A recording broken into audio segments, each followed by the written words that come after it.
not static, cinematic, like shutting one's eyes and letting the projector roll in no particular sequence or chronology.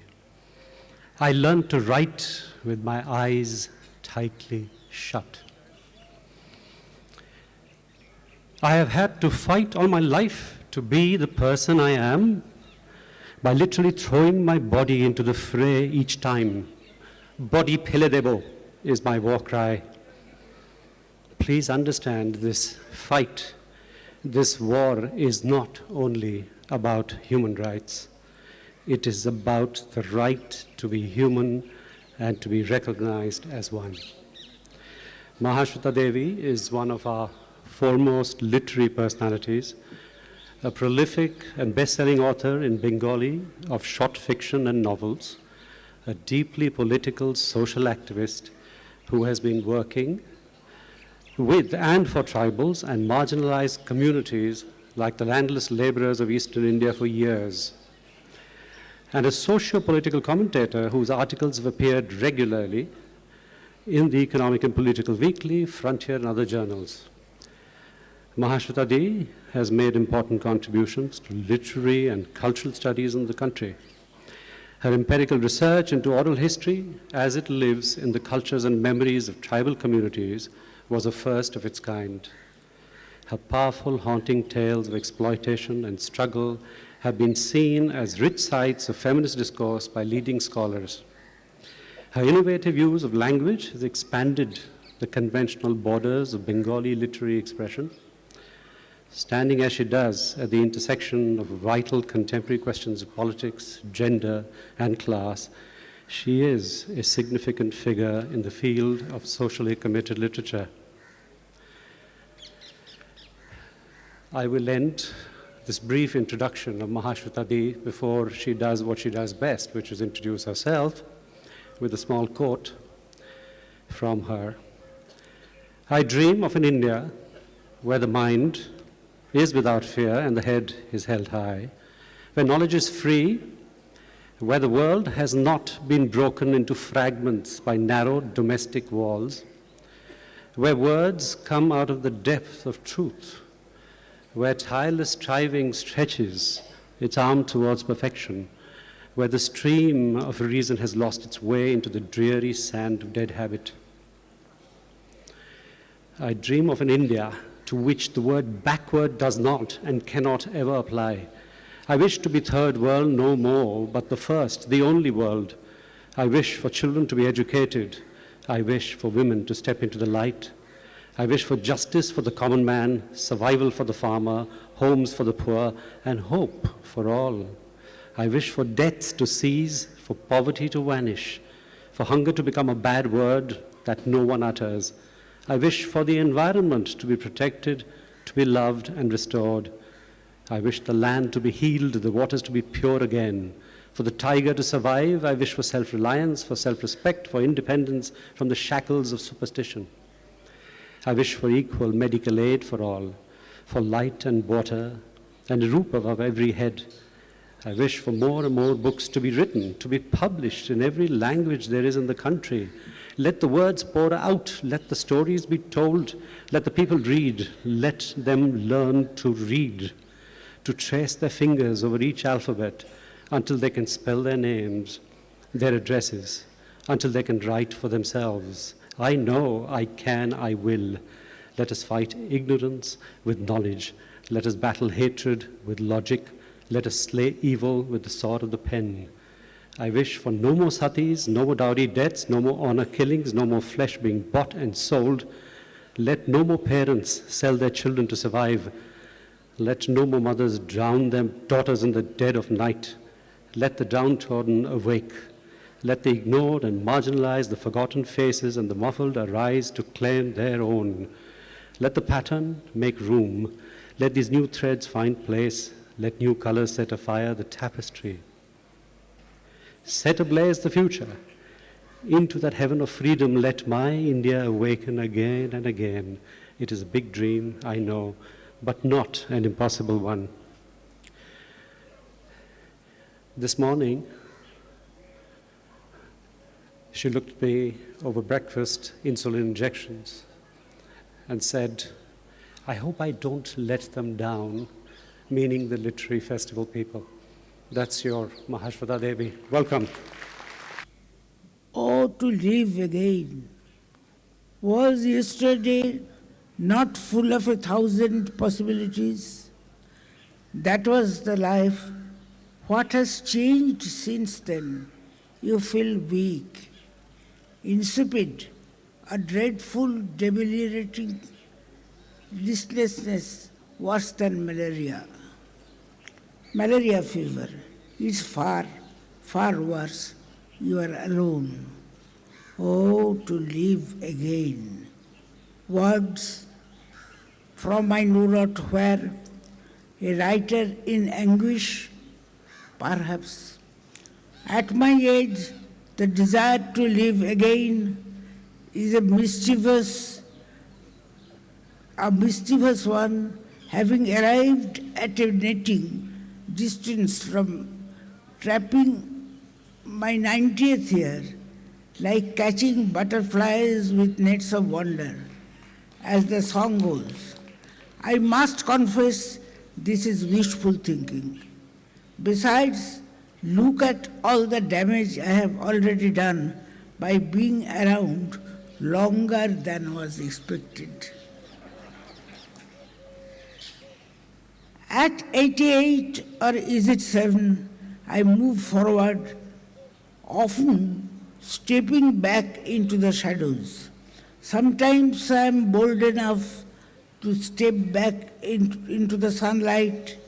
As a young person, as a mother, I would often move forward to when I was old, amuse my son, pretend that I couldn't hear or see, flail my hands around like a blind man's game, or make mockery of memory, forget important things, things that had taken place but a moment ago. These games were for fun, now they are no longer funny. My life has moved forward and is repeating itself. I am repeating myself, recollecting for you what has been, what is, what could have been, may have been. Now it's memory's turn to mock me. I am haunted by ghosts of so many writers, characters from my stories of people who I have lived and yet loved and lost. Sometimes I feel like an old house that is privy to simultaneous conversations of the inhabitants. Not always a privilege, but what happens when a person has reached the end of a struggle? The end of strength is not quite a full stop, nor is it the last station where you get off the train. It is simply a slowing down, an ebbing of vitality. The thought that I began with, you are alone. Considering the setup from which I came, it was very unexpected that I would turn out to be like this.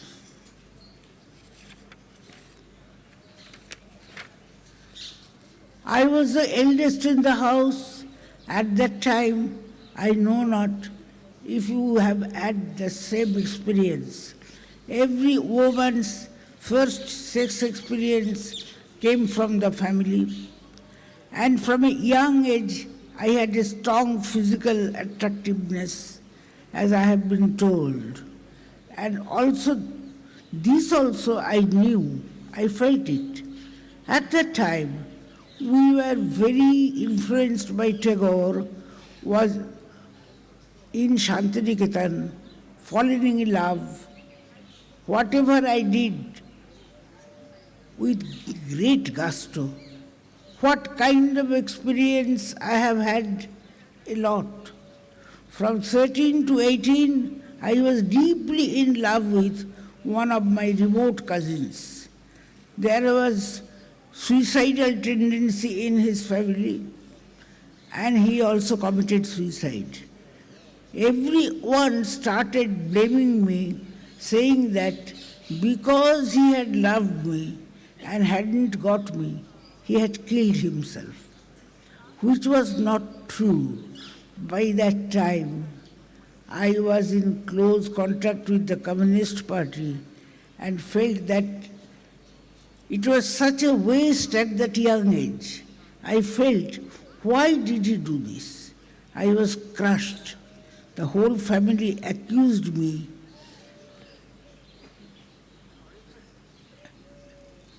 From 16 onwards, my parents and especially my relatives would despair, what can we do about this girl? She's so outgoing, she does not understand her body's attraction, which was considered vulgar. I had middle class morality. It's such a sham, everything is suppressed. Writing became my real world for me, in which I lived and survived forward, backward. My writing process is anything but haphazard. Before I write, I think a lot, mull over it, till it forms a crystal clear hard core in my brain. I do all the homework I need to do. I take notes, talk to people, find out, then I start expanding it. After that, I don't face any inches. By then, the story is in my grip.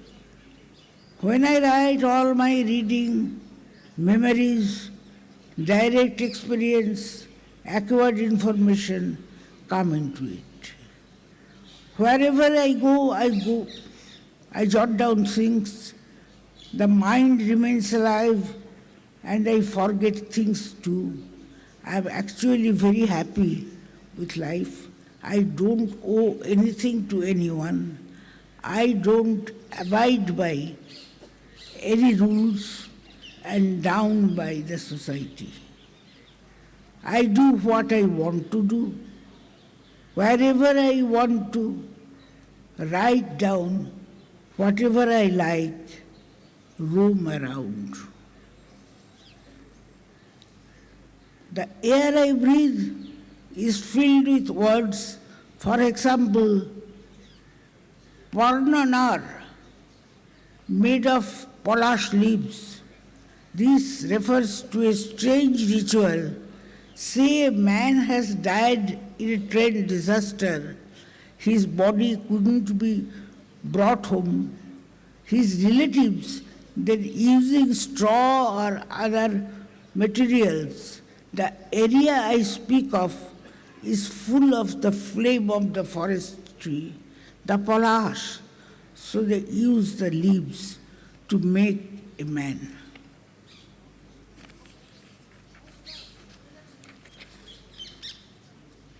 Pap Purush, something out of the folk belief, doomed to eternal life. He keeps vigil over other people's sins. He appears, doesn't appear. He has not sinned himself, but he keeps account of everybody else's transgressions, of their pap ceaselessly, and so he walks the earth, taking note of the smaller things. A goat punished, tethered to the post, under the blinding sun, unable to reach water in shade. Then the Pap Purush leaves behind his words. That is a crime. What have you done to? What have you done is wrong. তুই যা করলি তা পাপ.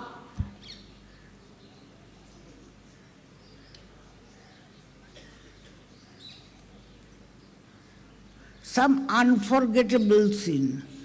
And so now he is doomed to be a Pap Purush throughout all eternity. And in fact, there is never one Pap Purush. There are many, just as there are many places that believe in this. And there are many more beautiful words, Bengali words like charat, meaning planks, then Dak Sankranti. This refers to the Chaitra Sankranti.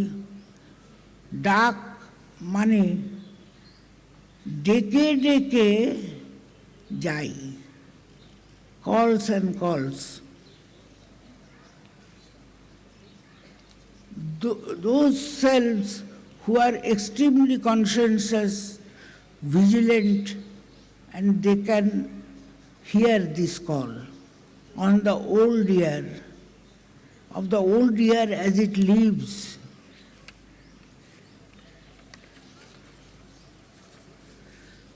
Questioning, the old year ends today and the new year begins tomorrow.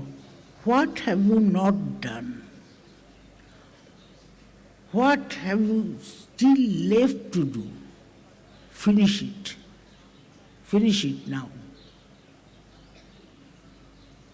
Garbhodan. This is extremely interesting. A woman pregnant, someone promises her that if a daughter is born, she will be given this and that. If a son is born, then something else. গর্ভ থাকতে দান করেছে, যখন গর্ভে ছিল, when she was pregnant, she has given it. গর্ভে থাকতে দান করেছে. The gifting has happened when the child is itself still in the womb. The legend claims that the unborn child can hear this and can remember and record it in its mind. Later, he or she may ask the person about the promise, about the Garbhodan. This is still done. Our India is so interesting. I take for instance the Pardhi tribe of the Maharashtra district tribals. Because they are tribals, girl children are in great demand. The husband of a pregnant woman can easily auction off or sell the unborn child. পেট কি ভাজি, পেটে যা আছে, what is still in the womb,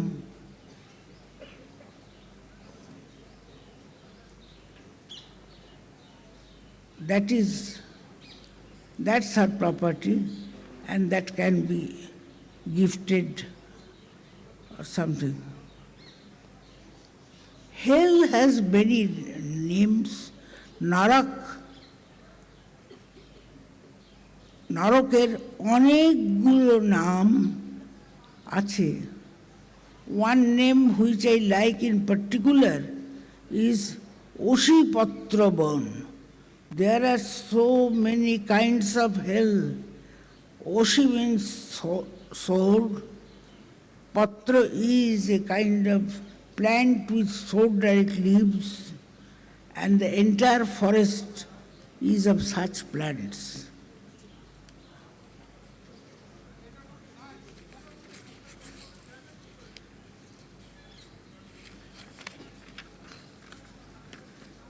And the dead soul must walk through this forest, the sword-like leaves tearing into him.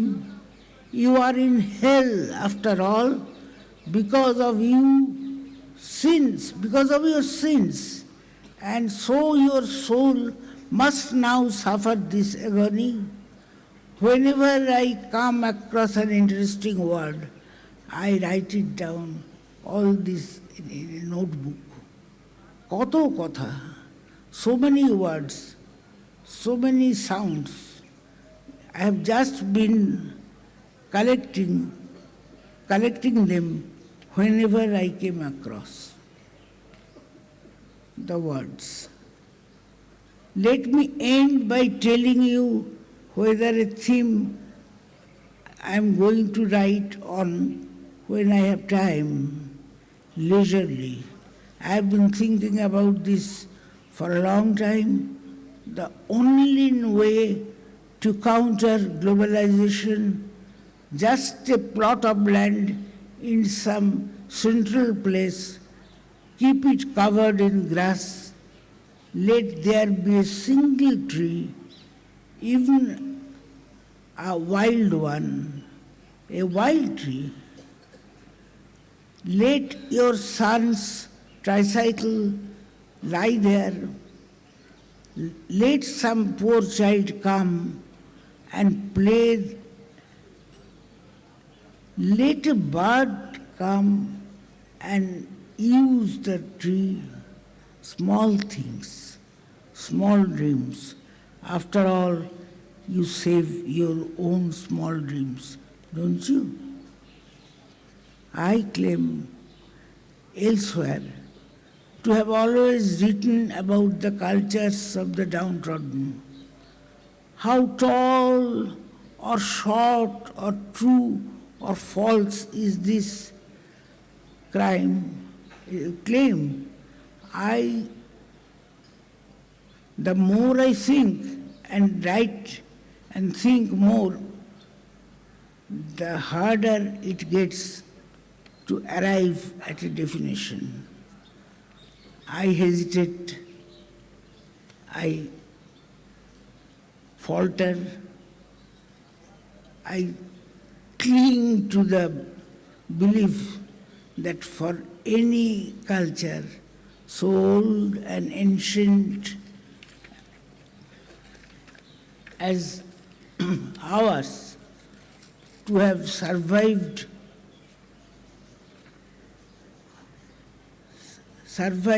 over time and in time, there could only be one basic common and acceptable core thought: humanness.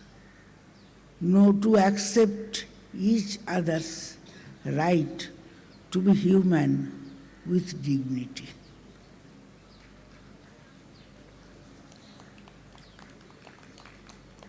People do not have eyes to see.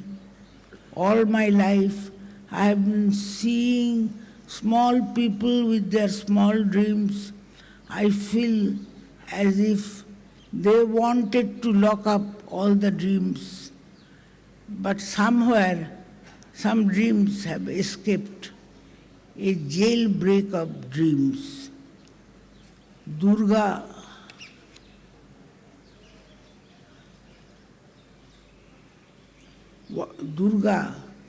an old woman, watching the train. I am speaking of the novel Pather Panchali, an old woman who simply craves sleep, an old pensioner who finally gets his pension.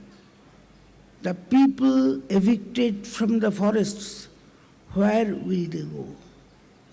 Common people and their common dreams, like the health, the Naxalites,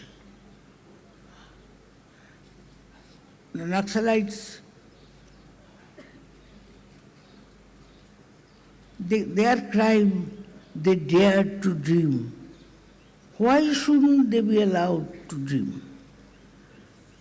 As I have been saying for years, repeatedly, the right to dream should be the first fundamental right of the people. This then is my fight, my dream in my life and in my literature. That is, there is my fight, my dream in my life and in my literature and work.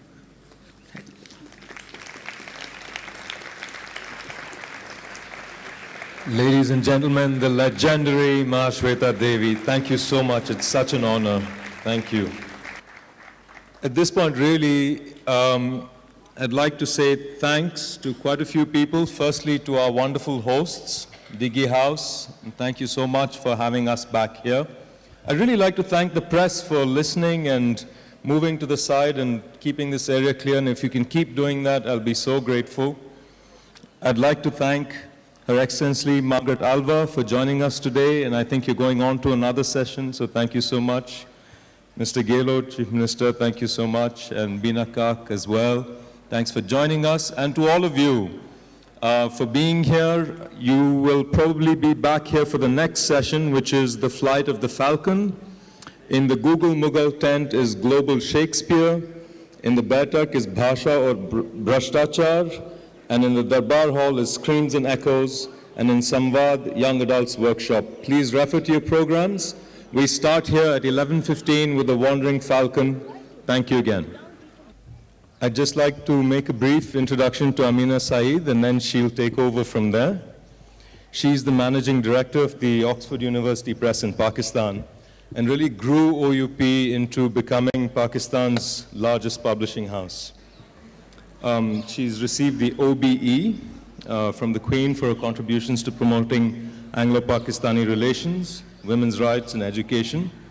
And she's going to lead us through this discussion with M.A. Farooqi and Jamil Ahmed. Thank you so much, Amina, and over to you. Good morning, everybody. It's a great pleasure for me to be here today with some outstanding speakers.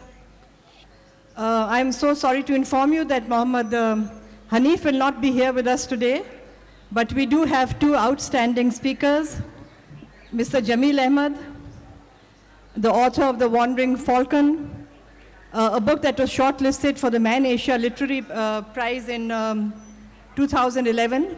And it has also been shortlisted for the DSC Prize for South Asian Literature for 2013. Congratulations, Jamil Saab. Jamil Ahmed was born in Jalandhar in 1933.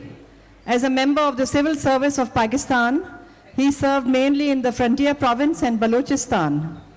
He was a political agent in Quetta, Chaghi, Khyber, and Malakand. Later, he was commissioner in Dera Ismail Khan and Swat.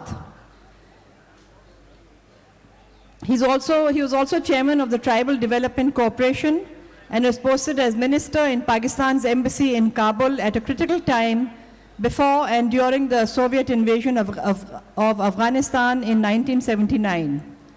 Mr. Jamil Ahmed now lives in Islamabad. Our other author here with us today is Mr. Musharraf Farooqi. Born in Hyderabad in 1968, Musharraf Farooqi has revived the famous dastans of Talisme Hoshruba and the adventures of Amir Hamza. He has also, which he translated into English. He has also translated contemporary Urdu poet Afzal Ahmad Sayyed's poems and Urdu writer Sayyid Muhammad Ashraf's novel, The Beast.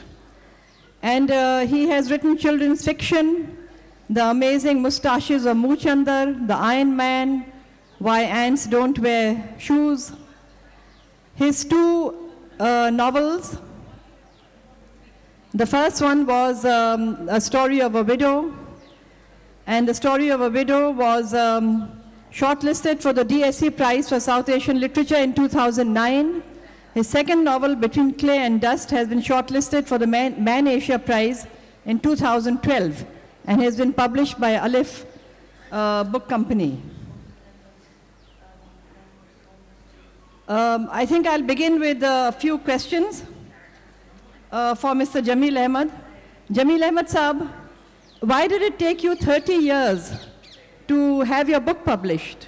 I think the publishers didn't accept it. I showed it around 30 years back to a few people. Um, there was some suggestions. One suggestion was that they should use one of the chapters perhaps as a short story by an American magazine, and I wasn't very keen. The second suggestion was from a British publisher who wanted me to convert it into a non-fiction account about the tribes. That I was not willing to do. The third suggestion was that the dialogue in the book was archaic, quote unquote, and I should change it into a somewhat modern idiom. That I thought was not right, because tribes don't speak in the modern idiom. They have a tone, enunciation, cadence, and traditional way of speaking. So I was not prepared to do that. So the book hibernated for 30 years. Thank you. I think in those days, publishing was probably not, I think their aims and objectives were probably different. Because I'm sure, as you said, I mean, today it would have been a different story. But what interested you or what propelled you on, to write this novel? I think looking back, I was always interested in the tribes, even as a school child. I had no idea about the frontier tribes, but I mean, I was interested in the tribes of India, Sansis, Ods. I was interested in the tribes of America, traditionally the Red Indians. I was interested in the tribes of Africa, the Fulanis and Hausas, Mashonas, Matabilis. Then I was posted for a short time to what was then East Pakistan. I became interested in the Santals, and it continued. But when I was given a choice of my posting, I opted for what was then called the frontier list, service on the frontier. And I was lucky. I got that posting, and I think that's one thing which was great in my life. I got the thing of my choice, and I loved that area. And then, of course, I mean, a lot of things happened. Then I had some free time. I started writing, and my wife suggested I should write about the tribes, and I did. And that's how it is. Thank you. Ladies and gentlemen, as you know, the topic of this session is how tradition and honor, conspiracy and conflict are treated in life and literature. So, Mr. Jamil Ahmed, I'd like to ask you about the concept of honor, which is so central to tribal customs and the value systems. So please, can you enlarge on this and also comment on the manner in which the concept is used as a tool to exploit, I think, the weaker sections of society, to exploit and oppress the weaker sections, particularly women and social people regarded as social inferiors? I think you have preempted, in a way, the judgment. I don't think it's a matter of exploitation. I don't think it's used as a deliberate tool of exploitation of women. I think please look at it differently, Amina. I think honor is kind of lies within each person, man, woman and child. He is born with it, but the concept, what constitutes honor, differs from person to person. I was asked this question, if I may digress a bit, by somebody only 3 months back, from a magazine in Rome, what is honor? And I was stumped. We use this word and we find it difficult to define it. So I looked up the dictionary, and there was, respect, there was morality, there was, rectitude. That didn't, convey the meaning, what is honor? And I think I looked at some essays in the internet, it still didn't provide me the answer. So I thought a bit, and the closest I came to was, I think, a couple of lines from a play, probably it was A Man for All Seasons, which stated that every person has a small island within himself on which he will not permit any trespass.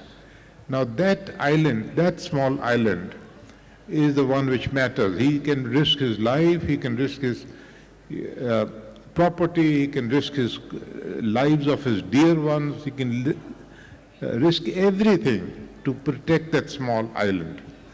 Now that's where I think you look back. I mean, the other sort of aspect is that in the old days, traditionally, you see man's word, women also, there were no documents, there were no court record, there were no rules and regulations and systems. So the man's word was very, very important. His commitment. I mean, it's mentioned in the scriptures, it's mentioned in the religious texts. Oath was very important. Now, that's where I think the genesis of honor probably lies, that two things combine, that, a man's oath, person's oath, his sense of right and wrong, the core of that sense is what is honor. It's not a tool of exploitation, Amina, I don't agree with you. Well, I think clearly you have a great understanding of the tribal way of life and their customs and systems. And you have written, this way of life constituted defiance to certain concepts, which the world was beginning to associate with civilization itself. Concepts such as statehood, citizenship, undivided loyalty to one state, settled life as opposed to nomadic life. So are you suggesting that these traditional concepts are incompatible with the modern life and with citizenship of a modern state? I think it goes back much further. You see, tribal gene is embedded in each one of us, even today. And tribe is the core, is the basic building block, I feel. I'm not a trained anthropologist, but I feel that the tribe is the basic building block of human civilization. It probably came about even before the humans started pairing. This is the basic building block.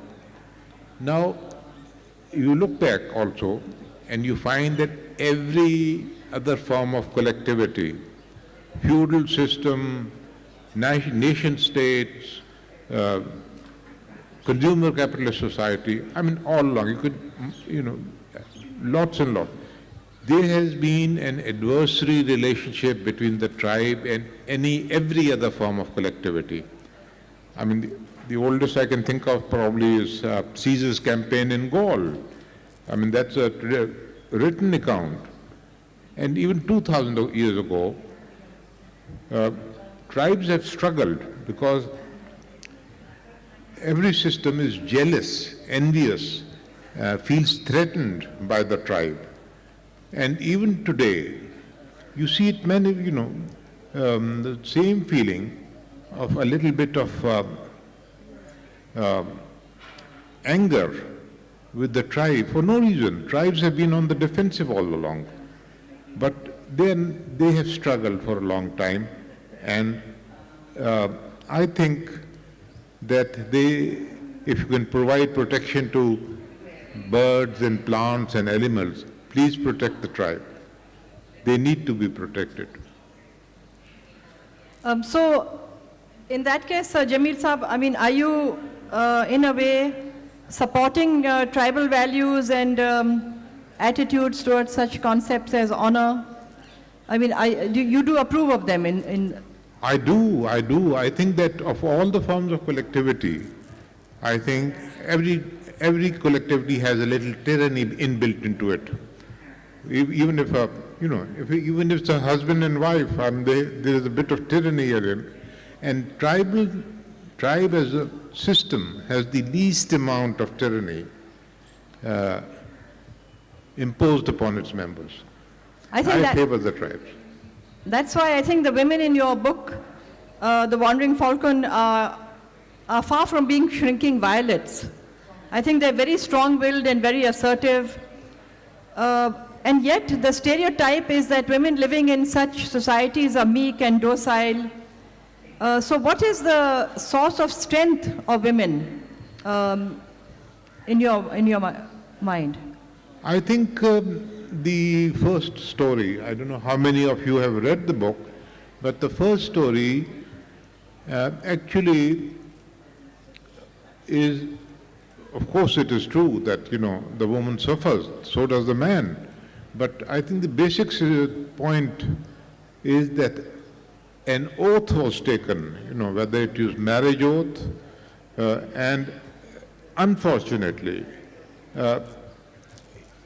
rightly or wrongly, the tribal rules, systems, taboos, rights and wrongs protect the oath when it's taken in any form. And here was a marriage oath which the woman broke. And unfortunately, I sympathize with her because I've seen this happening. The towers standing in the desert, twin towers. Men and women still fall in love despite the terror. Men visible over the skyline, they still fell in love. But that is what the first story tends to portray, that, unfortunately, sometimes the rules go wrong, but they are there. I think moving away from women, just talking about the locals, the peasants, the nomads, the common folk, they cling on to tradition like an anchor. Is that, do you think that they should continue doing that, or should they try to come out of this culture and move into the mainstream? I have no recipe for them. I'm just describing what happened before my eyes. The migratory people who had been migrating backward and forward for God knows how long, 1,000 years, 2,000 years, suddenly found their path blocked. Their way of life ended up being destroyed. And there's a mass of people, in those areas, in the highlands of Afghanistan, who used to travel right up to Calcutta in their annual migration and go back. It was a way of life. But then there are terrible tragedies happening all the time in history, and this is one of them. And I don't think it can ever be reversed, because nation-states, as I told you, tribes have suffered, nation-states have dominated. They are on the verge of victory. So that's why I plead for the protection of the tribe. Please think about them, and they need to be protected. Yes, absolutely. But, they have been exploited by their own tribal leaders and by the state. I think, Amina, you have not lived in the tribal areas, because the exploitation takes place much more in the consumer capitalist societies, in the cities, in the villages, in the feudal areas, than it takes place anywhere else. Yes, absolutely. Yes. But except that, in settled areas, in big cities, there is this chance to get education, to start thinking, and to some extent to be able to think independently and stand on their own feet. No, but without education, how are they supposed? I think there's a difference between literacy and education. I think probably in some cases tribes are more educated. They may not be literate. Yes, absolutely. So do you see literature as a huge and growing data bank of recorded life and its experiences and the thoughts that they have given rise to? Sorry? I didn't. Literature, just coming, do you think literature, do you see it as a huge and growing data bank of recorded life and experiences that you have had, which result in greater understanding of life and human action in the reader? I think it's a responsibility with every single man and woman, because a lot of data, a lot of narratives, a lot of history has been unrecorded and is disappearing. There is no record. And each one of us needs to write down for the subsequent generations. My wife tells me, why don't you write? I said, I don't have any. He said, even if it doesn't get published, write it for your children, for your grandchildren, but don't waste your time. I can't do it, but I think each one of us needs to record something. Yes, absolutely. And I think you've added a great deal to the body of knowledge known as literature. Now, the traditions and the code of honor that you observed in the society, were you sort of doing research for writing a book, or was the book the outcome of your interest in them and the Baloch tribal society to which they belonged? I was doing no research. But these things hit me, small things. They're not a part of the book. May I narrate a small incident? I was in this place where the first story is based. It's a place called Chagai. And I've narrated it to my brother and others, so please don't forgive me for repeating it. But there was a tennis court. There were only 4 tennis players in the whole of 20,000 square miles of desert. Sometimes you 4 would happen to get together and we would fix a game of tennis. We were playing tennis on that day, and there was a locust attack. The sky darkened, we broke up the tennis game. I started going back, climbing to my there was a pimple of a hill on which my house was located, trying to walk back.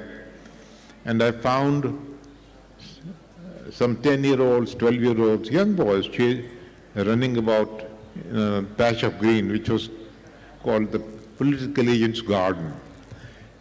It's scraggly cauliflowers and things like that. And I found that levies were chasing those boys. I said, why are you chasing them? They said, they're running about in your garden. So I sent for the levies to get me my official paper, my office seal, pen, and I wrote a permit to the leader of those boys. I said, what's your name? I said, so-and-so is entitled to catch locusts in the political agent's garden in perpetuity. So 20 years or more later, I was chief secretary in Balochistan, and a man walks up in his 20s and into my office. He was conducted into the office. I said, what's it? He said, I'm sure you don't recognize me. I said, no, I don't. He pulled out a piece of paper from his pocket. He said, you gave me this permit when I was 10 years old, and I didn't thank you. I have come to thank you for this permit. Now that was tribal area. I mean, surely you can't forget this kind of thing. And that is also perhaps, the sense of honor of those, of a tribesman. Think about it. Jamil Sahab, you have written with a great deal of understanding and affection of the tribal society of Balochistan. Would you have any regrets if it changes and adopts modern values or moves into the mainstream? No, it's being destroyed. I mean, it started, it was on the way to destruction when very massive forces, the tensions between East and West, the Afghan war, the clash between communism and the Western interests, and the tribes became a pawn in that struggle. And I think that was the road to disaster. And the follow-up of today's tribes in that area I'm talking about, perhaps in Africa also, perhaps in Central America,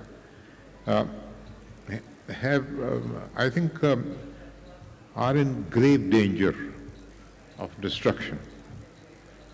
I think you've made a great contribution by writing about a culture about which very little is known, and actually even less is recorded.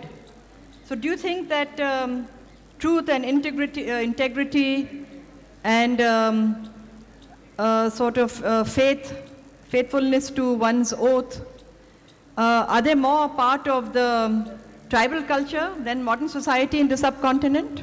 No, it's not sort of a very clear picture about, that the tribal society is always right and the non-tribal society is always the villain. No, I think it depends from individual to individual. I believe in individuals, but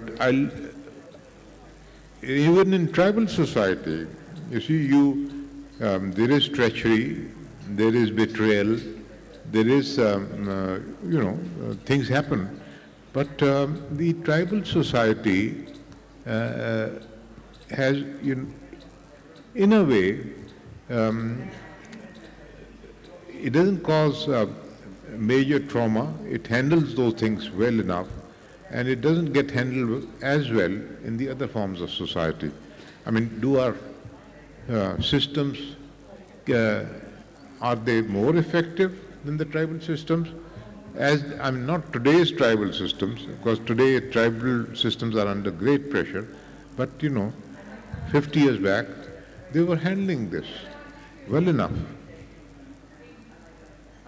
Thank you, Jamil Saab. I think that really your understanding, your insights, and your affection of the customs and tradition of this tribal culture, I think you've done a wonderful job as a writer to record those for future generations and add to the body of literature. And you have preserved and protected these from slipping away into obscurity. I hope, just the last question, that I hope this is not your first and last book and that you are working on something else.